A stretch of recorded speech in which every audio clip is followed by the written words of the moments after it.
Now hello everyone, स्वागत है आप सभी का ऑल एग्जाम ट्रिक्स में। और आज हम सभी लोग डिस्कशन करेंगे एक नए टॉपिक का, जिसमें बैंकिंग एंड इकोनॉमिकल टर्मिनोलॉजी के पार्ट 2 का हम डिस्कशन करेंगे। जिसमें हम बेहतरीन जो टर्मिनोलॉजीज़ हैं, बेहतरीन जो टर्म्स हैं जो आप सभी के एग्ज़ाम में आए हुए हैं, उन पर डिस्कशन करेंगे और जानने की कोशिश करेंगे। So guys, let's begin the session. आज के सेशन की शुरुआत करते हैं और बैंकिंग एंड कह सकते हो इकोनॉमिकल टर्मिनोलॉजीज के ऊपर हम लोग डिस्कशन करते हैं। ठीक है, चलिए क्या क्या डिस्कस करेंगे थोड़ा सा गौर कर लेते हैं। इंडेक्स भी देखिए बना हुआ है।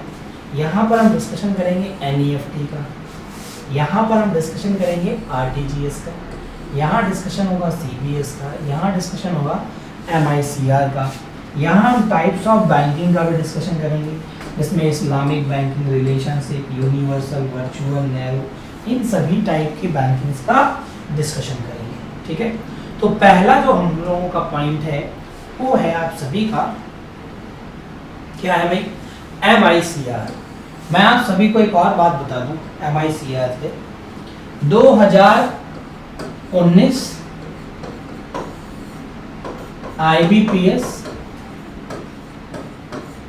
कि PO में ये क्वेश्चन आ चुका है। और सबसे बड़ी बात मैं आपको बताऊं, 2018-19 का जो हाई कोर्ट का RO-ARO हुआ था, इलाहाबाद हाई कोर्ट का RO-ARO, उसमें भी एक क्वेश्चन आ चुका है। उठा के पेपर देख लीजिएगा। ठीक है, काफी इंपॉर्टेंट फैक्ट है। सबसे पहले तो मैंने ये बताया कि कहाँ कहाँ आ चुका है, अभी मतलब रिसेंटली हाल ही जो हुआ है। तो MICR का फुल फॉर्म क्या है? MICR को आप कंप्यूटर की भाषा में बिल्कुल मत समझिएगा, नहीं तो आप कहते हैं मैग्नेटिक इंक कैरेक्टर रीडर हो गया। नहीं है, ऐसा ही कुछ। मैग्नेटिक इंक कैरेक्टर रीडर की जगह इसमें होता है रिकॉग्निशन। क्या होता है? रीडर की जगह पर होता है रिकॉग्निशन। ठीक है, अच्छा ये कौन देता है बैंक को? ये बैंक के लिए होता है। कौन देता है बैंक को? तो ये RBI देता है बैंक को। कौन देता है? RBI देता है। अगर आपने अपनी पासबुक को थोड़ा गौर से देखा होगा और समझा होगा, किसको? पासबुक को। तो पासबुक का जो पहला फ्रंट पेज होता है ना, उस पेज पर आपका नाम सब कुछ लिखा होता है, फोटो लगी होती है। वहीं पर आपकी बैंक का IFSC कोड भी लिखा होता है, MICR कोड भी लिखा होता है। और अगर आप पे और कहां लिखा होता है, कहां इसका यूज होता है, तो इसका मेनली यूज किया जाता है चेक पर। इसका मेनली यूज कहां किया जाता है? चेक पर। आपने देखा होगा चेक के बॉटम पर, जैसे मैं कह दूं मैंने ये चेक बनाया, देखिए ये चेक बनके तैयार हो गया। ठीक, यहाँ पर डेट हो गई, बोलो इस तरीके से है। यहाँ पर अकाउंट की डिटेल हो गई, यहाँ पर साइन हो गया, आपका यहाँ नाम लिखा रहता है, बोलो या सर नो, आपने ये भर दिया। यही तो चेक है। इस चेक में नीचे का जो बॉटम होता है, इस बॉटम पर कुछ नंबर लिखे होते हैं। वो जो डिजिट होते हैं स्टार्टिंग के 9 डिजिट, कितने डिजिट होते हैं मेरे प्यारे दोस्तों? 9 डिजिट जो होते हैं वही MICR होते हैं। कितने डिजिट होते हैं? 9 डिजिट होते हैं। कितने होते हैं? 9 डिजिट होते हैं। इस बात को आप ध्यान रखेंगे। ठीक, अब प्रश्न ये होता है कि RBI क्यों देता है बैंक को? क्या ऐसा कारण है? टू आइडेंटिफाई द, क्या आइडेंटिफाई करना चाहता है? Branch and bank. किस लिए? फॉर क्लियरिंग, फॉर क्लियरिंग, क्या क्लियरिंग? फॉर क्लियरिंग चेक्स या for clearing process of cheques. Cheque के प्रोसेस को क्लियर करने के लिए, क्या मैंने शब्द बोला? चेक के प्रोसेस को क्लियर करने के लिए ये प्रदान किया जाता है। बात क्लियर हुई? तो MICR जो है अगर आपसे कहें कहाँ प्रिंटेड होता है तो आप बोलेंगे MICR का फुल फॉर्म क्या, magnetic ink character recognition. Printed कहाँ, printed on the bottom of cheque, cheque के बॉटम पर ये प्रिंटेड होता है। किसके बॉटम पर प्रिंटेड होता है, चेक के बॉटम पर ये क्या होता है, प्रिंटेड होता है। ये चेक बुक में भी कह सकते हैं। कितने डिजिट का होता है, 9 डिजिट का होता है। क्यों दिया जाता है, बैंक ब्रांच पता लगाने के लिए और बैंक का पता लगाने के लिए। किस लिए, फॉर क्लियरिंग चेक्स या for clearing faster process of cheque या for clearing process of cheques. ठीक है, चलिए ये बात क्लियर हो गई, बहुत बढ़िया। कौन देता है, RBI देता है। कौन देता है, RBI देता है। अब प्रश्न बनता है CTS क्या है। CTS को कहते हैं चेक ट्रंकेशन सिस्टम। क्या बोलते हैं, चेक ट्रंकेशन सिस्टम। सिस्टम नहीं लिखा था तो हमने लिख दिया, ठीक। Cheque truncation system, cheque truncation system को कब लाया गया, CTS को कब लाया गया, सन 2010 में लाया गया। चेक ट्रंकेशन सिस्टम को सन 2010 में लाया गया। क्यों लाया गया, टू स्टॉप द, क्या मैंने कहा, क्यों लाया गया, to stop the physical movement of cheques. Cheque की जो फिजिकल मूवमेंट है उसको रोका जा सके, to stop the physical movement of cheques. Cheque की जो फिजिकल मूवमेंट है उसे रोका जा सके, इसलिए लाया जाता है मेरे प्यारे विद्यार्थियों, मेरे प्यारे दोस्तों, क्या CTS लाया गया। अब CTS इसलिए भी लाया गया for faster clearance of cheque. Cheque का जो क्लियरेंस है वो फास्टर मतलब जल्दी तरीके से हो, तेजी से हो। पहले क्या होता था, पहले के समय में आप भी जानते हैं और मैं भी जानता हूं, चेक में आप क्या होता था, चेक जैसे मान लीजिए मैंने आपको चेक दिया और सपोज करिए मेरा अकाउंट दिल्ली में है, ठीक है, और मैंने आपको चेक दिया तो आपका अकाउंट पता चला बैंगलोर में है। अब आपने चेक लगाया, जब आप चेक लगाओगे तो क्या होगा, पहले वो चेक बैंगलोर से दिल्ली आएगा फिजिकल फॉर्म में। तो फिजिकल फॉर्म में कैसे आएगा, या तो स्पीड पोस्ट होता था या तो कुरियर होता था, बोलो या सब बैंकों से, वो वहां आएगा तो आने जाने में समय लेगा 2-4 दिन का, आया 4 दिन में, फिर यहां से जाएगा फिर आपकी ब्रांच में, फिर लेगा 4 दिन, 8 दिन हो गए, 2-3 दिन वो प्रोसेस में, तो 10 से 12 दिन लग जाते थे चेक को क्लियर होने में। लेकिन अब ऐसा नहीं है, चेक के नीचे एक ब्लर इमेज होती है, उस ब्लर इमेज में ही सारा खेल है और सारी चीजें मिल जाती हैं। जैसे आप देख रहे हैं ये बैंक ब्रांच है, ये भी ब्रांच है, ये भी ब्रांच है, इन सभी का सर्वर कहाँ कनेक्ट हो रहा है, इस जगह सर्वर कनेक्ट हो रहा है। बोलो ये आपका CTS का वेंडर है, बोलो CTS का क्या है, वेंडर है। ये क्या है, मेंबर बैंक्स ऑफ चैनल्स हैं, ग्रिड है पूरा ये सर्वर का। ये NPCI का पूरा सिस्टम लगा हुआ है, national payment corporation of India का। ये क्लियरिंग हाउस है, बोलो कौन है ये क्लियरिंग हाउस है। तो ये वो इस तरीके से आपका चेक जो होता है अब बड़े जल्दी से क्लियर हो जाता है। देखा होगा आप लोगों ने, मैक्स टू मैक्स 72 आवर्स लगते हैं और आपका चेक क्लियर हो जाता है।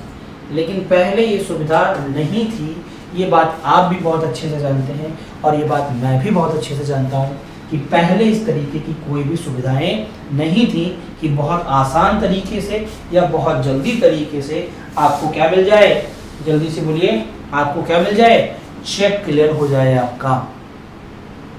क्योंकि जो प्रोसेस था उसी प्रोसेस से जाना होता था। एक बार पढ़ भी लेते हैं इसे, cheque truncation is the process of stopping the physical movement of cheque, यही मैंने बताया, as per the amendment negotiable instrument act 1881। अब अगर आपसे कह दे कि सीटीएस को कहाँ रखा है, तो आप बताएंगे सीटीएस को रखा गया है नेगोशिएबल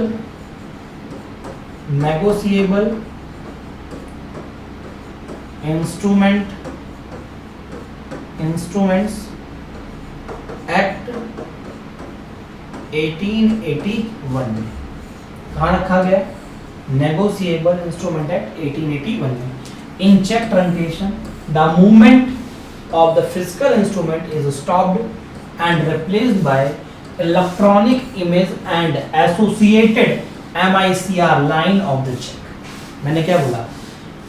इलेक्ट्रॉनिक इमेज। एक आपने देखा होगा, मैं बताता हूँ। जैसे ये चेक है, इस चेक में ये पहले ये फिर ऐसे है, ठीक है, फिर यहाँ पे डेट का रहता है, ठीक है, यहाँ पे साइन रहते हैं, ठीक है, और यहाँ पर एक बॉक्स होता है, ठीक है, उसमें अकाउंट का डिटेल रहता है। इस अकाउंट डिटेल के नीचे ये कई बैंकों के ऊपर यहाँ एक ब्लर इमेज होती है और इसके नीचे MICR रहता है, ठीक है। इस तरीके से एक इमेज आती है इस जगह पे, ये इमेज ही खेल करती है पूरे प्रोसेस का, ठीक है। तो ये चेक ट्रंकेशन सिस्टम। तो अब आपसे क्वेश्चन क्या है, पहले क्वेश्चन को समझ लो, यहाँ से क्या पूछा जाएगा। पहला तो क्वेश्चन होगा what is the full form of CTS, तो उसमें ऑप्शन दिया होगा चेक ट्रंकेशन सिस्टम। दूसरा कि चेक ट्रंकेशन सिस्टम कब इंट्रोड्यूस किया गया बाय RBI? 2010 में। तीसरा सवाल क्या हो सकता है कि चेक ट्रंकेशन सिस्टम को क्यों लाया गया, क्या फंक्शन है, तो उसमें लिखा होगा to stop the physical movement of cheque या to stop the physical movement, physical instrument is stopped and replaced by electronic image associated with MICR line of the cheque. ये चेक की जो MICR लाइन है उससे associate किया गया। तो इस तरीके से MICR की बातें आपसे क्वेश्चन के रूप में पूछी जा सकती है। अगला आप सभी के समक्ष है जिसे कहा जाता है UPI, शॉर्ट में कहते हैं UPI, यूनिफाइड पेमेंट इंटरफेस। बहुत बार फुल फॉर्म पूछा गया है UPI का, छोटे छोटे एग्जामों में आप सभी लोग भी कर पाएंगे। UPI का मतलब क्या है? Unified payment interface. अब बात आती है इसे इंट्रोड्यूस कब किया गया? ये रघुराम राजन के समय किया गया था। रघुराम जी राजन गवर्नर ऑफ RBI थे उस टाइम पे। उन्होंने 2016 11 अप्रैल को, क्या मैंने कहा, 2016 में 11 अप्रैल को यूनिफाइड पेमेंट इंटरफेस को लॉन्च किया था। क्या मैंने कहा? 2016 में 11 अप्रैल को, क्या शब्द बोला हमने? 2016 में 11 अप्रैल को RBI के गवर्नर रघुराम जी राजन ने, ठीक है, रघुराम जी राजन ने यूनिफाइड इंटरफेस को, क्या, UPI को इंट्रोड्यूस किया था। क्या करता है UPI? देखिएगा जरा, सुनिएगा, एक बार हम स्टेटमेंट पूरा पढ़ लेते हैं। वैसे अगर ओरली समझें तो इतना कह सकते हैं इंस्टेंट ट्रांसफर है, इंस्टेंट ट्रांसफर ऑफ फंड। क्या है ये? इंस्टेंट ट्रांसफर ऑफ फंड, मतलब पैसे का जो ट्रांसफर होगा वो इंस्टेंट होगा। देखिए, unified payment interface is a system that powers multiple bank account into a single mobile application, okay, merging several banking feature, seamless fund routing and merchant payment into one tool. It also caters to the peer-to-peer collect request which can be scheduled and paid as per requirement and convenience। तो ये आपके ऊपर निर्भर है कि आप, UPI एक ही होता है, ये ध्यान रखिएगा। आप चाहे अलग अलग, आजकल तो बहुत सारे वॉलेट्स आ गए हैं, वॉलेट से आप जब कनेक्ट करते हैं तो आपके बैंक का जो UPI होगा वो एक ही होगा, वो बदलता नहीं है। इस बात को आप ध्यान रखिएगा। बदल मतलब चेंज हो जाता है UPI का, है ना, पर रहेगा हर जगह एक ही, वो चेंज नहीं होगा, ठीक। अच्छा, ट्रांजैक्शन चार्जेस क्या है ये देख लेते हैं जरा सा। इसे लेन देन कितना होगा ये देख लेते हैं। ठीक है, एग्जाम में क्योंकि ये पूछा जाता है लेन देन क्या है, कैसे क्या रहेगा, इसके ऊपर थोड़ी जानकारी है। सबसे पहले nil to customer by most banks, customer page for data charge only, fund transfer limit 1 lakh रुपए एक दिन की, ठीक, 1 लाख रुपए से ज़्यादा का ट्रांजेक्शन नहीं होगा। अच्छा, शुल्क 0, पैसा कुछ नहीं लगना, ट्रांसफर हो जाएगा। अब देखिए वहीं पर कुछ ऐसे भी बैंक हैं जो यूपीआई पे पर तो पैसा नहीं लेते, लेकिन आईएमपीएस करोगे पैसा लेंगे। आईएमपीएस और यूपीआई में क्या अंतर है? कोई अंतर नहीं है, इंस्टेंट ट्रांसफर है। अब आईएमपीएस में इतना है बस कि उसमें चार्ज देना है। क्या देना है? चार्ज देना है वो भी मोबाइल पेमेंट का ही पार्ट है, वो भी मोबाइल बैंकिंग का ही पार्ट, ये भी मोबाइल बैंकिंग का पार्ट है, ठीक है। अच्छा,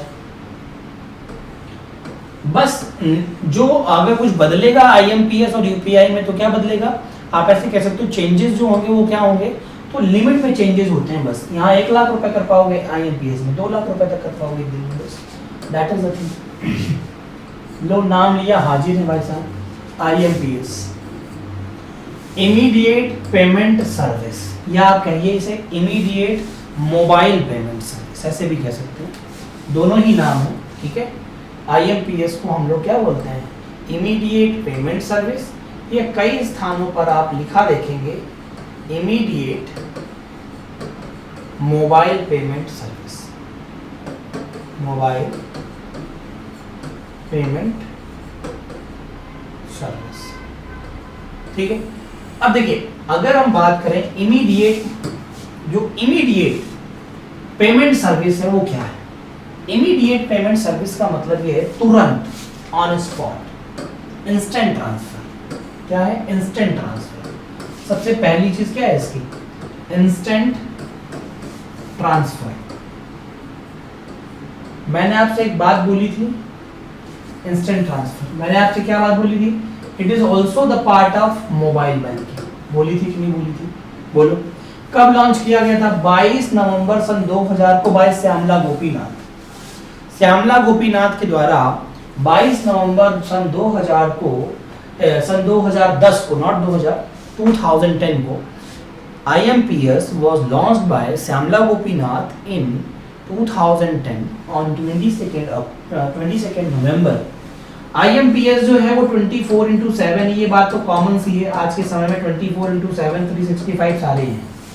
IMPS हो, यूनिफाइड पेमेंट इंटरफेस हो, भीम हो, या आपका UPI हो, ठीक है, जो भी वॉलेट्स हैं ये हो, NEFT हो, ये सारे क्या है 24/7 है। अच्छा, दूसरी बात क्या है? Inter bank electronic fund transfer service. भैया वही बात कही जा रही है कि पैसा ट्रांसफर किया जाएगा, इंस्टेंट ट्रांसफर होगा। Bank should have approval from RBI, बैंकों को अप्रूवल चाहिए होता है RBI से। हालांकि मोबाइल बैंकिंग सर्विसेज की बात के लिए कह रहा है। और पर डे की जो लिमिट होगी IMPS के अंतर्गत वो 2 लाख रुपए की होगी। कितनी होगी? 2 लाख रुपए की। इसमें आपके चार्जेस लगेंगे, ये बात ध्यान रखिएगा। इसमें